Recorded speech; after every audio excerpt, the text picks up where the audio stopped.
Alors, la grande question, Jésus a-t-il vraiment existé ou est-ce que son histoire est en fait celle de l'idée la plus influente jamais créée? Aujourd'hui, on va décortiquer la thèse assez radicale du philosophe Michel Onfray, qu'il a développée dans son livre Théorie de Jésus.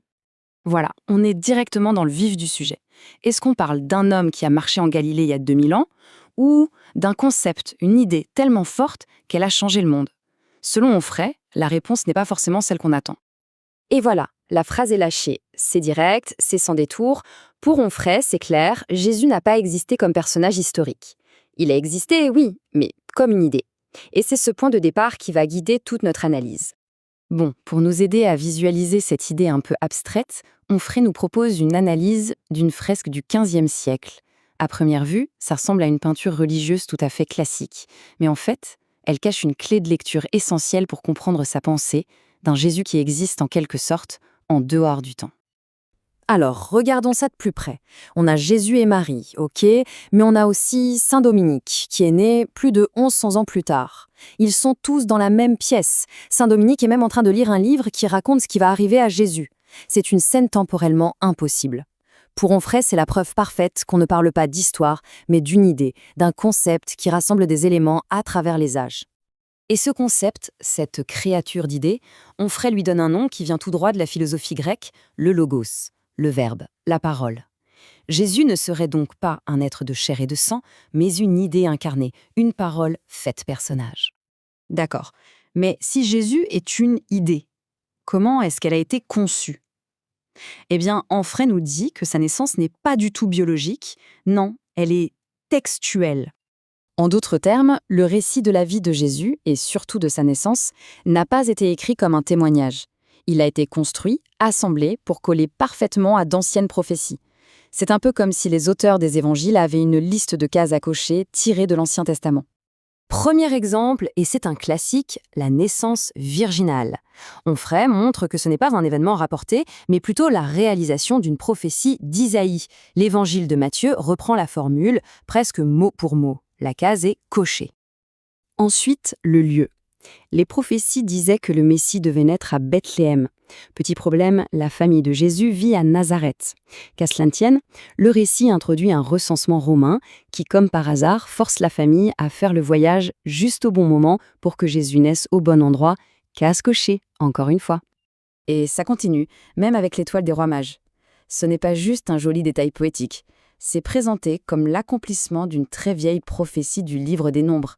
Rien, absolument rien dans le récit n'est laissé au hasard. Tout est connecté au texte.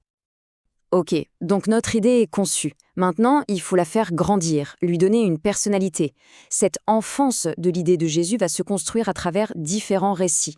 Certains qui seront gardés dans la version finale et d'autres qui resteront sur le banc de montage, si on peut dire. En fait, les évangiles officiels sont très discrets sur l'enfance de Jésus. Alors Onfray va chercher ailleurs, dans les textes qu'on appelle apocryphes, ceux que l'Église n'a pas retenus. Et là, on découvre comment le personnage a été en quelque sorte testé et développé. Et dans ces textes, le personnage est assez impressionnant, voire terrifiant. C'est un enfant roi qui donne vie à des oiseaux d'argile, mais qui fait aussi tomber raidement un camarade qui l'a bousculé. C'est un concept de puissance divine à l'état pur qui n'est pas encore tout à fait canalisé. Mais finalement, le point d'orgue de cette phase de construction, le moment où le personnage trouve sa voie, c'est une histoire qui, elle, a été gardée dans la version finale. Une histoire que tout le monde connaît, Jésus au temple. L'âge est crucial, 12 ans. À cet âge, on le retrouve à Jérusalem, dans le temple, non pas en train de jouer, mais en plein débat avec les plus grands docteurs de la loi. Pour Onfray, ce n'est pas une simple anecdote de vacances en famille, c'est un moment de pure déclaration symbolique. L'âge, 12 pour les 12 tribus d'Israël. Et le message qu'il fait passer est limpide. Son vrai père, ce n'est pas Joseph, c'est Dieu. L'idée affirme publiquement son origine divine et sa mission. On arrive donc à la conclusion de ce raisonnement. Si Jésus est une construction, une idée, est-ce que ça lui enlève de sa valeur? C'est là qu'Onfray fait une distinction capitale entre deux types de vérités. Et c'est là que l'argumentation se retourne. Pour Onfray, le fait qu'on ne trouve aucune preuve historique tangible de l'existence de Jésus n'est pas un problème. Au contraire, c'est le cœur de sa thèse. Chercher des preuves matérielles, c'est complètement passer à côté de l'essentiel. Parce que, si on regarde les faits de manière froide et historique, le dossier est vide. Aucun historien de l'époque n'en parle. Les quelques mentions sont très contestées. Les reliques se révèlent être des faux. Aucune trace archéologique. Rien. Le musée de l'existence historique de Jésus, selon lui, est une salle vide. Cette phrase d'Onfray résume tout ça à la perfection. Jésus, c'est un puzzle. Les pièces viennent de l'Ancien Testament, et l'image finale qu'on assemble, c'est le Nouveau Testament. C'est une construction littéraire et théologique de bout en bout. Mais alors, où est la puissance ? Elle n'est pas dans l'homme qui a peut-être existé, mais dans le logos, dans cette idée incroyablement puissante qui, elle, a bel et bien façonné notre monde, notre art, nos lois, notre morale pendant 2000 ans. L'impact de l'idée est, lui, bien réel. Ce qui nous laisse avec une dernière question, assez vertigineuse. Au fond, qu'est-ce qui est le plus réel ? Un fait historique, vérifiable, mais peut-être anecdotique, ou une idée, une fiction peut-être, mais qui a une force telle qu'elle redéfinit le cours de l'histoire humaine ? La question reste ouverte.